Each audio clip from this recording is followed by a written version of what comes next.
வணக்கம் நண்பர்களே. தமிழக அரசு தூய்மை பணியாளர்களுக்கு வந்து சேர வேண்டிய சில நன்மைகளை எப்படி கொள்ளையடிக்கும் நோக்கில் அல்லது அதை உண்மையை மறைத்து அந்த பணத்தை தமிழக அரசாங்கம் எடுத்துக்கொண்டது அல்லது எடுத்துக்கொள்பவர்களுக்கு உதவி செய்தது, இதை பற்றிய ஒரு சுருக்கமான பதிவு தான் இது.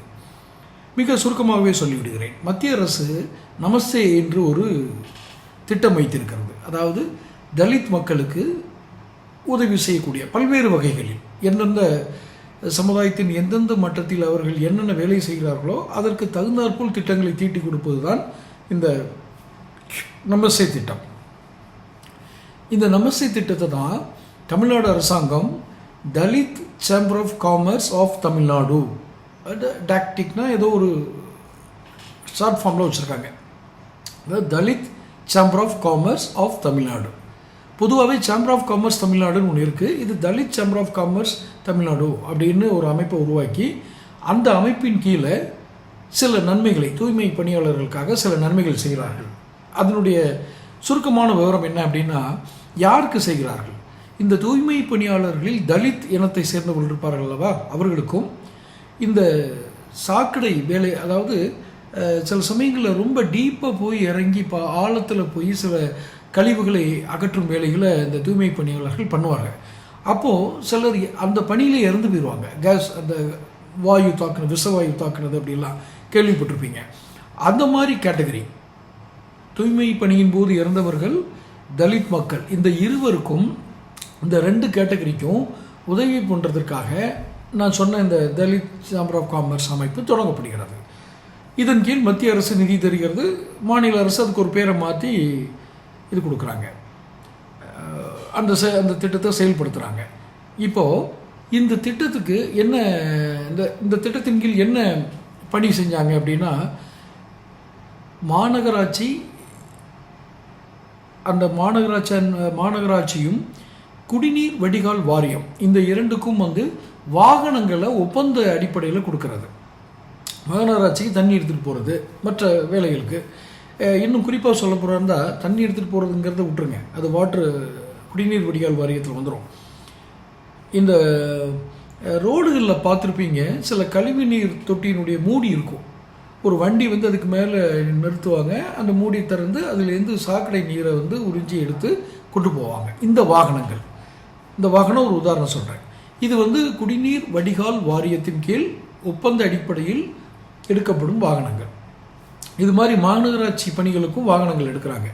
இந்த வாகனங்களை எல்லாம் இப்போ நம்ம சொன்னோம் இல்லையா, இந்த தூய்மை பணியாளர்களுக்கான அந்த திட்டத்தின் கீழ் அந்த வாகனங்களை வாங்கி அதை இந்த மாநகராட்சிக்கும் குடிநீர் வடிகால் வாரியத்துக்கும் கொடுத்தோம்னா அதில் ஒரு வருவாய் கிடைக்கும்.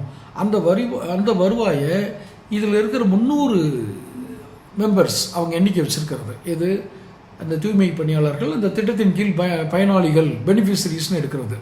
அந்த பெனிஃபிஷரி லிஸ்ட்டை எடுத்துருவாங்க, அது ஒன்றும் பெரிய பிரச்சனை இல்லை. இவங்களுக்கு அந்த வருமானத்தில் பகிர்ந்து கொடுக்கணும், இதுதான் விஷயம். இதுக்கு ஒரு குரூப் ஆஃப் கம்பெனின்னு ஒன்று எடுப்பாங்கள்ல, இத்தனை பேர் 300 பேர் இருக்காங்கன்னா இதுக்கு ஒரு கம்பெனின்னு ஒன்று வேணும். 300 பேர் தனியாக போய் ஒரு டெண்டர் எடுக்க முடியாது, அல்லது அதுக்கான அந்த எக்ஸிக்யூஷன் வேலையெல்லாம் பார்க்க முடியாது. அப்போ அதுக்குன்னு ஒரு குரூப் ஆஃப் கம்பெனி ஃபார்ம் பண்ணுறாங்க. இந்த இடத்துல தான் சில கோல்மால்னு சொல்லுவாங்கள்ல, அது மாதிரி சில ஃப்ராட் வேலையெல்லாம் நடக்கிறதா தகவல் வருது. என்ன, ஒரு கம்பெனி வருது, அந்த கம்பெனி பேர் நமக்கு வேண்டாம், விட்டுருங்க. அந்த கம்பெனியுடைய 2 டைரக்டர்,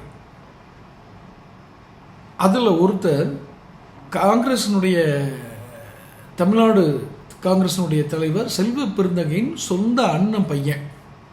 அவர் தான் அந்த குரூப் ஆஃப் கம்பெனியினுடைய ஒன் ஆஃப் த டைரக்டர். இப்போ இவங்க ஒப்பந்தத்துக்கு சென்னை மாநகராட்சியில் ஒப்பந்தத்துக்கு வண்டி ஒப்பந்தம் வாங்கிட்டாங்க, ஒப்பந்தம் போட்டாச்சு. ஒரு வண்டிக்கு 3.5 லட்சம் ரூபா சென்னை மாநகராட்சி போட்டது. நல்லா தெரிஞ்சுக்கங்க, இதனுடைய ஆவணம் சவுக்கு சங்கர் அவர் இந்த ஆவணத்தை வைத்து எனக்கு தெரிஞ்சு அவர் 6 மாதத்துக்கு முன்னாடியோ 8 மாதத்துக்கு முன்னாடியோ பேசிட்டார். ஆனால் இந்த 3.5 லட்சம் ரூபா வருமானம்னு சொன்னேன் இல்லையா ஒரு வண்டிக்கு, அப்போ எத்தனை வண்டி ஒப்பந்தம் எடுத்திருக்காங்க, எவ்வளோ பணம் கிடச்சிதுங்கிறதுக்கு ஒரு கணக்கு இருக்கும். ஆனால் துப்புரவு தொழிலாளர்களுக்கு போய் சேர்ந்தது 20,000 30,000 இவ்வளோதான் போய் சேர்ந்துருக்கு பணியாளர்களுக்கு. மீதியெல்லாம் என்ன ஆச்சு, என்ன கணக்கு என்னன்னு தெரியல. இதை விசாரிக்க போய் தான் அவர் வீட்டில் மலம் ஜலம் எல்லாம் கொண்டு போய் சாக்கடை எல்லாத்தையும் வீசி பத்திரிகையாளர் சவுக்கு சங்கர் தாக்கப்பட்டார். அவர் நியாயவாதி, ஒரு காந்தியவாதி அப்படின்னு சர்டிஃபிகேட் கொடுக்கறது எங்கள் வேலையும் இல்லை, அது எங்களுக்கான அவசியமும் இல்லை. அவர் குற்றம் இருக்கலாம், இல்லாமலும் இருக்கலாம். ஆனால் இந்த விஷயத்தை வெளியில் கொண்டு வந்தது அவர் தான். தகுந்த ஆதார ஆவணங்களுடன் அதை வெளியிட்டது சவுக்கு சங்கர் தான். இதை வெளியிட்ட உடனே அவர் வீட்டில் இந்த மாதிரி ஒரு வன்முறை நடந்துச்சு. சரி, சிபிஐ விசாரிக்கணும்னு போகிறாங்க. இன்னும் கொடுமை, இந்த உண்மையை வெளியிட்ட சவுக்கு சங்கருடைய வீட்டில் இதெல்லாம் இந்த சாக்கடை இதெல்லாம் கொண்டு வீசுறத ஒரு பெண் வந்து லைவாக எடுத்து ஃபேஸ்புக்கில் போடுறாங்க, சமூக வலைதளமான முகநூலில் போடுறாங்க. அது அவங்க யாருன்னு பார்த்தா இவருடைய தீவிர ஆதரவாளராக தன்னை வெளிக்காட்டிக்கிறாங்க. ரொம்ப ஓப்பனாகவே இருக்குது, யார், செல்வ பெருந்தகையுடைய ஆதரவாளராக. ஸோ இந்த யூஸ்வலி எல்லாம் தெரியுது, அவருடைய சொந்த அண்ணன் பையன் தான் இந்த நிறுவனம் நடத்துகிறாரு. அந்த நிறுவனத்தில் வந்து 30,000 தான் அந்த தூய்மை தொழிலாளர் கொடுக்குறாங்க, விற்றதெல்லாம் இவங்க கணக்குக்கு வந்துடுது. என்ன பண்ணாங்கன்னு தெரியல அப்படின்னா அப்புறம் யார் தாக்குவா? ஸோ அந்த தாக்குதல் மற்ற செய்திகள்லாம் தெரிஞ்சிருக்கும். இதனுடைய இந்த அடிப்படை வழக்குங்கிறது இதுதான். தூய்மை பணியாளர்களுக்கு ஏற்படுத்திய அந்த ஒப்பந்தம், அதன் மூலம் கிடைக்கக்கூடிய பலன்களை 2 தனிநபர்கள் அனுபவிப்பது எப்படி சரியாக இருக்கும்? அதுவும் சட்டசபை நிறைவு நாளில் செல்வ பிறந்தக பேசுனதெல்லாம் கேட்டால் திமுக ஸ்டாலினுக்கே வந்து உடம்பு கூசும்.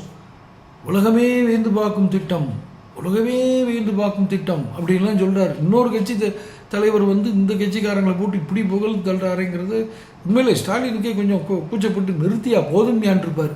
அந்த அளவுக்கு பேசினார். அதை எல்லாரும் கேட்டாங்கன்னு வச்சுக்கோங்களேன். இப்போ அந்த தூய்மை பணியாளர்கள்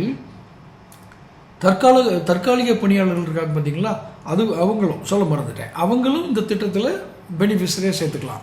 ஸோ தலித்துகள், தற்காலிக பணியாளர்கள், பணியின் போது இறந்து போன தூய்மை பணியாளர்கள், இவ்வளோ பேரும் தான் இதில் பெனிஃபிஷரிஸ் இந்த திட்டத்தில். Dalit chamber of commerce of Tamil Nadu. So இந்த திட்டம் தமிழ்நாட்டில் செயல்பட்டு அதில் பெனிஃபிஷரிஸ்க்கு சரியாக பணம் போகலைங்கிறத விஷயம். அதில் அவர் என்ன கேட்குறாரு சவுக்கு சங்கர், ரோடு கான்ட்ராக்டில் அடிக்கிறீங்க, மணல் கொள்ளையில் அடிக்கிறீங்க, டாஸ்மார்க்கில் அடிக்கிறீங்க, இதில் எல்லாம் ஒரு விலையை வச்சு அடிக்கிறீங்க, ஏதோ சரிங்க, அதிலெல்லாம் நான் விசாரணை நடக்கலை, அது ஒரு பக்கங்க. தூய்மை பணி ஒரு சாக்கடை அல்றவங்க திட்டமாக போய் நீங்கள் வாங்கணும், உங்கள் புத்தி இப்படியா கேவலமாக வேலை செய்யணும் அப்படின்னு தான் அவர் கேட்டார். அவர் வீட்டில் ஒட்டி இதை ஏற்றிட்டாங்க. நமக்கு என்ன நேரமோ நமக்கு தெரியாது, உண்மையை சொல்லிட்டோம். தமிழ்நாடு அரசும் மன்னிக்கணும், திமுக கட்சியும் காங்கிரஸும் இணைந்து அடித்த தூய்மை பணியாளர்கள் வயிற்றில் அடித்த ஒரு கொள்ளை. இது போன்ற பல விஷயங்களை நாம் பேசுவோம். இதில் உங்களுடைய கருத்துக்களை வந்து கமெண்ட் பாக்ஸில் போடுங்க. சேனல் சப்ஸ்கிரைப் பண்ணிக்கோங்க. தொடர்ந்து பேசுவோம். நன்றி.